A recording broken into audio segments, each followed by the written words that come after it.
na kawai na ga wannan rana ta zo zan yi rawa zan kuma rausaya. Allah ina son ga wannan rana. Allahu akbar.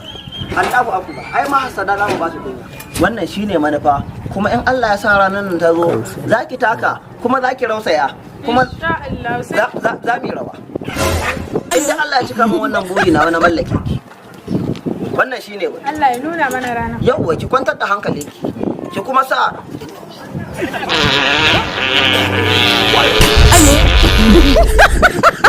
ki kuma kwantar da hankalinki. Wannan shine batu kuma shine alkibla kuma zan ririta ki kuma zan shago baki sai na aure ki.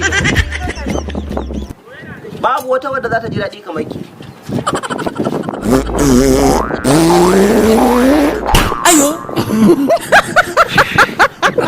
Gode wa Allah kuma inda Allah ya sa ranar ta zo Allah za mu ba mahasada za mu ba wa mahasada kunya a wannan gari sai mun ba wa mahasada sai mun ba su